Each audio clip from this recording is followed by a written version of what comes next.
We're starting today with some hot water because apparently black tea suppresses appetite, and I don't want that because I want to start having breakfast. Hello friends, welcome back to my studio, aka my room. Today I wanted to do a bit of a sit down and chit chat while I do this cross stitch pattern. I'll tell you why I chose floral later, but the reason why I'm doing this and not crochet is because I have to rest up my wrist a little bit. I just had surgery a few weeks ago. It's healing up pretty well. I mean, I can use it normally in day-to-day life. I just don't want to do any repetitive movements just in case I damage it more than it already is. I never cross-stitched before, but I started this yesterday. I really love the process. It's really relaxing. I knew that I would love anything that has to do with embroidery, so I bought this kit a few months ago. I never got to doing it. This seemed like the perfect opportunity. So I live in the Middle East and now it's summertime and the heat here gets brutal. Like it could get to 50 degrees Celsius, and in this weather no one really spends time outside because it doesn't make sense. You just spend your time indoors in AC spaces, going from indoors to the car with AC on, going somewhere, cafe, restaurant with the AC on, and it gets a little depressing because for me, I need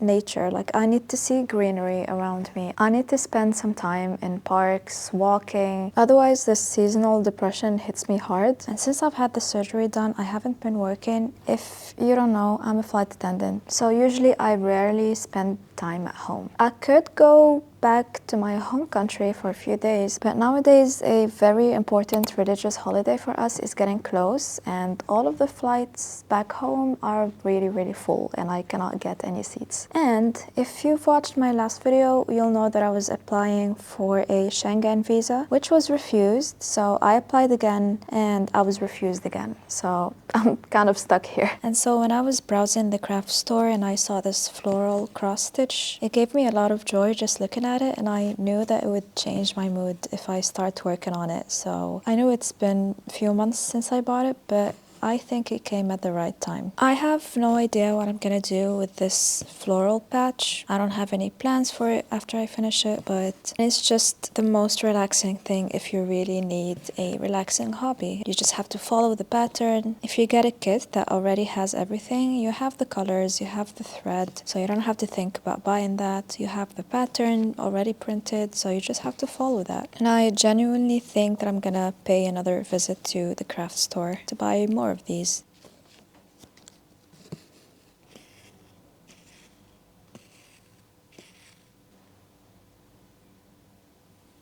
So in the instructions it says that I should have started from here, like from top down, but as you can see I started in the middle here. Now I'm gonna start working from the top down for the other parts, and I don't know if it's necessary, but I'm going to flip it this way so I can work on this rose. And so I'm going to work on this down, gonna work on the leaves here, and then I'm gonna flip it back and start working on the rest from here. I might be complicating it for myself, but it feels like the right thing to do. Hey, I'm back. I'm feeling so much better already. I just had lunch and that means that I can have my tea, finally. I'm gonna have it with these biscuits that my mom made. There's this cute leaf shape and this as well. Excited to have my tea with some biscuits.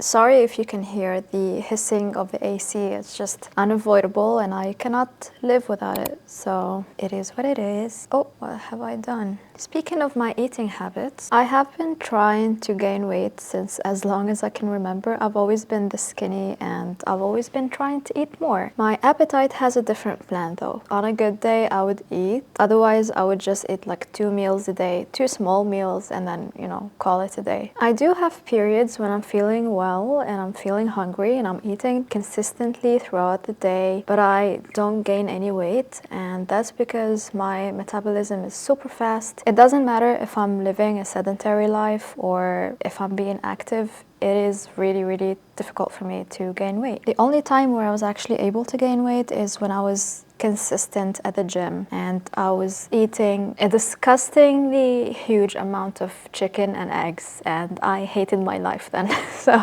that was really like vigorous training and vigorous eating, and I don't want to do that. But I've noticed something weird is that when I'm focused on something like crochet or sewing or whatever, anything that I'm doing with my hands, I'm really like focused that I don't care if I eat or not. Like I have to physically like take myself out of that situation and go eat. But that's not good because I am very close to being anemic, and I always get tested for that. This time I'm getting really close, and that is very scary to me. I don't want to get there. So I have been upping my food intake, and recently it has been easy because recently I've been studying for some exams. It's not related to work or anything. It's just my personal endeavors. Whenever I'm studying, I'm constantly hungry and thinking about food, and like I'm constantly snacking on something. Maybe because I'm using a lot of brain juice, I don't know how it works, but when I'm doing that, I'm really hungry and I'm really open to eating a lot. But when I'm doing this, I'm like, I don't care. I don't know if I'm making sense or if anyone can relate to that. Do I have a mistake here? I think I'm good. So yeah, that's why I stopped drinking tea in the morning so I can have a more full breakfast, because what I used to do is just drink some tea and some yogurt with it. Biscuits. And then I would skip breakfast and have lunch. And it would not be even at lunchtime. It would be like a late lunch, which is not ideal if I'm trying to be healthy and gain some healthy weight. Trying to change some habits to the better. Speaking of habits, my morning routine has been crap recently. I used to have a solid morning routine of meditation, yoga, reading, but nowadays I just grab my phone and I just browse. And then I spend the rest of the day feeling bad about it. And I've just been feeling like I've been stuck in this rut for quite a while because I've been overthinking something which I really want to talk about. I'm not sure if I'm gonna keep it in the video, but we'll see about that. I have been overthinking quitting my job. It's been a while since I have felt like it's about time for me to quit, because I literally feel like I'm about to lose my mind. I don't want to be too negative about it, but it is the reality for me. I've been working as a flight attendant for 8 years, and it started to take a toll on me 3 years ago, to be honest. So I'm really pushing it right now. But it is a huge decision. Quitting a job that you've been doing for 8 years and that you've had like really good benefits out of is not an easy decision. And I've been really beating myself about it lately, but I know it has to happen eventually. I just don't know when. I don't know when is the right time. But I guess there's no right time. You just have to decide and do it. I don't really have a plan on what I want to do after I quit. I just want to quit and see where I go from there, because I am very mentally, physically exhausted. Actually, I do have a plan on what I want to do. I want to live a healthy lifestyle. I want to eat well, sleep well, have a normal life, be awake at normal timings, and not cross multiple time zones in 1 week. I don't want to be overworked anymore. I just want to rest my body and my mind. And this might sound random, but I've always wanted to volunteer somewhere back home. I used to have a lot of friends in high school that used to volunteer in a lot of random events or in charity events, or they even volunteer in hospitals and emergencies. Stuff like the Red Crescent, which is like a Red Cross, I think, in the US. And I've always wanted to do that, but I was never allowed to do that because usually at these events you have to stay out quite late sometimes, and my parents never used to let me do that even at friends' houses. So I would love to try that out. I also want to study some things, like really dive into them since I'll have a lot of time. I would love to pick up a new language, and I would genuinely love to do this more, just crafting and learning how to do things. So I guess that is my plan after I quit. It's just that the timeline is a bit of a blur and I don't know when to quit yet.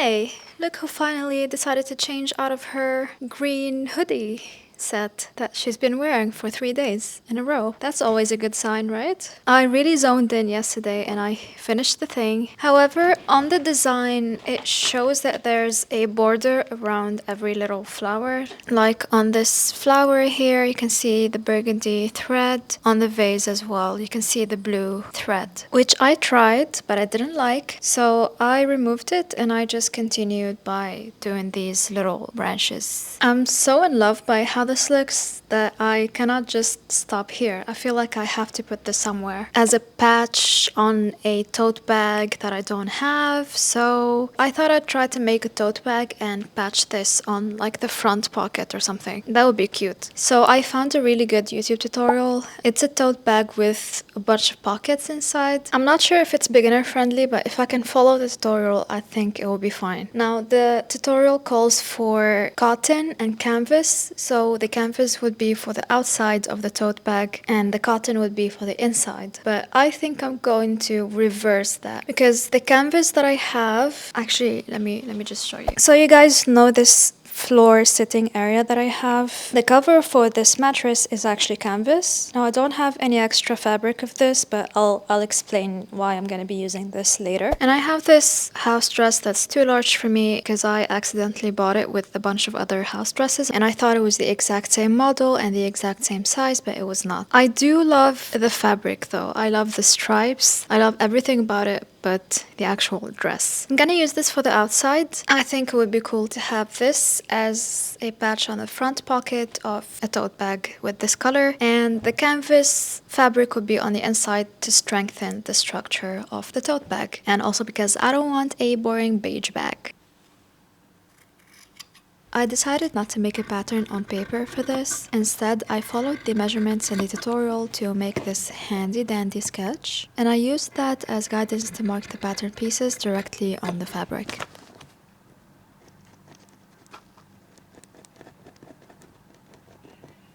Of course, if this was clothing, I would have actually made a pattern or printed it so I could use it in the future.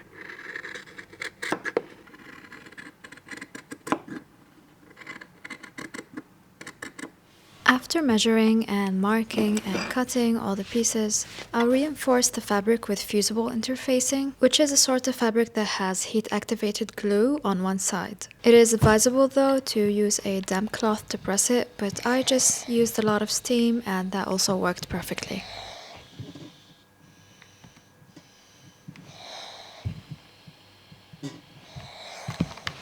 Ooh, she's back in her green hoodie. So yesterday I didn't film much because after what I filmed, my AC stopped working. I just worked behind the scenes on the little details. Today I'm ready to assemble everything. I worked on those gorgeous little straps. I'm really happy with the fabric I chose. I'm glad I chose this because it's given me beach tote bag vibes and I'm in love with that. And then I cut and pressed the main part of the tote bag. Then I made the outer pocket, which is not in the tutorial. I just whipped it up. I made some measurements according to my little patch. It will fit inside of it like a little frame. It looks cute. So what I'm gonna do now actually is hand stitch the patch on the outer pocket with a blanket stitch. That's gonna look really beautiful. I'm gonna use this thread. It will look amazing. I can already see that. This is the other part of the main body, the canvas liner. And by the way, I forgot to mention why I'm using the mattress cover that I had. Like I said, I'm resigning soon and I'm gonna have to part ways with it anyway, so might as well just use it because I don't think I would have packed it with my stuff. I would have just gave it away. I also stitched and pressed all of the pocket pieces. Those two will be the bottle holders inside the bag, and those two will be two separate pockets which will be stitched in the middle, and there will be 4 pockets. Okay, now to do some hand stitching, which I am very excited about.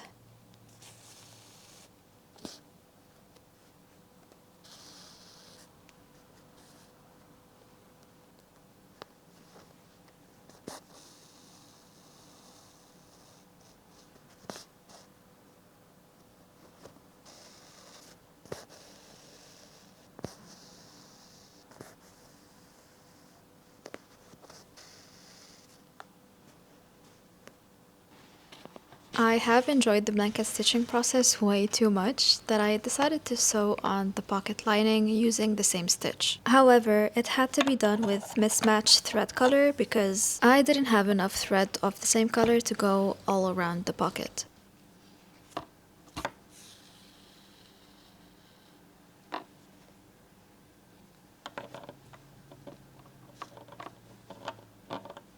The next step is to sew the main pockets on the inside, so I measured where I needed them to be, pinned them in place, and headed to my sewing machine. I had no problem sewing 3 layers of this canvas fabric. I did, however, have a problem when I was sewing the bottle sleeve, because apparently 5 layers of it is a bit too thick, like with triple C's, but I still managed to sew it very slowly. After that, I attached the handles, which was fairly easy. At this point, I was supposed to attach the outer pocket that I made before sewing the inside and the outside of the tote bag together, but I completely forgot about it until I flipped the bag right side out and pressed the edges and realized that something was missing. But the good news is that I did remember now while I still didn't sew the other sides of the bag together. I could not film the hand stitching part though, because it was hard to access and I could barely see it myself. I moved on from that, and what I'm doing here is measuring and cutting a square in each corner.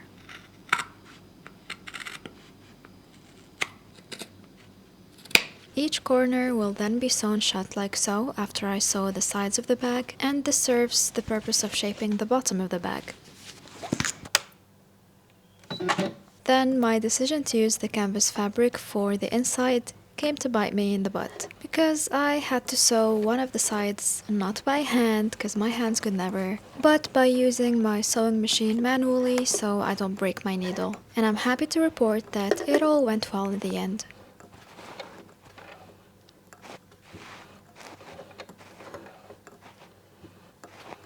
Then came some more sewing, then pressing, then sewing again, and just when you think you're done, think again, because you'll find out that you've just done it wrong.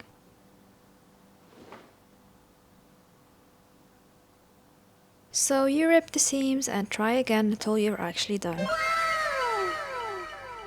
I was actually just editing this video that you're watching, and I just finished cutting the outro, but I didn't feel like it was genuine. I mean, I was being as honest as I could, obviously, but the review of this bag did not feel genuine, if that makes sense, because I haven't used it yet at that time. But here I am after having used this for more than a month. I've taken it with me on trips, on the airplane, on trains. I even took it with me to a different country. It handled a lot of my personal items for more than a month, and I feel like now my review will really be genuine. Spoiler alert, nobody complimented me on it yet. You never know, but it doesn't matter. It still makes me happy every time I look at it, so I don't care. Alright, so here are my final thoughts. So when I first finished it, this edge really bothered me. It looked very wonky, and I think I had to repeat it multiple times, and it still looked wonky. I also don't like this part, the reinforcements for the straps. They do not look neat at all. Other than that, I was pretty happy with the bag, and I did believe that it will be very functional. And a month later, I do confirm that it is very functional. At one point, I even had my camera, my mini tripod, my microphone, my chargers, my headset, and my yarn project at the same time. And I went to the park with all of that, so it handled it pretty well. The inner pockets came in really handy. They help with organizing all of the small stuff that I always reach out for, like my phone, my wallet, my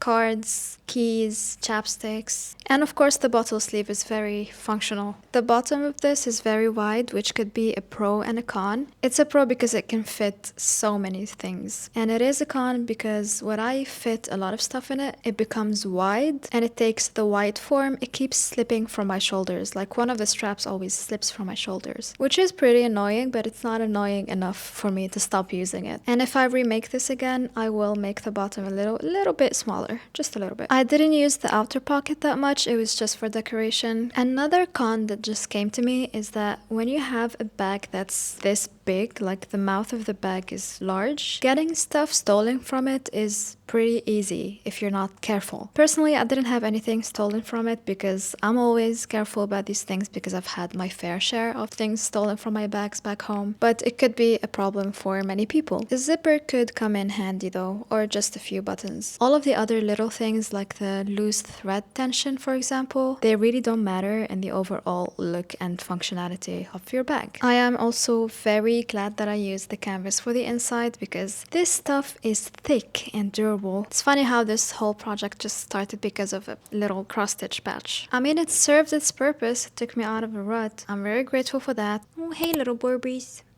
So that's my honest opinion about this. I learned a lot from making this. I would love to make it again in the future to see how my skills improve. Maybe I'll even make a bunch of cross-stitch patches and just make a bag out of that. That would look really cute actually. I will put that in my never-ending project list. So that's it for today. I hope you've enjoyed watching this video as much as I've enjoyed making it. Do comment below if you've ever started something small like a patch of some sort and it turns out into a whole other project. Also, I'd love to know what takes you out of a rut, because I'm sure a lot of us humans just keep getting in and out of ruts, and I hope we break the cycle one day. I love you all and I appreciate you so much. Take care of yourselves until next time. Bye bye.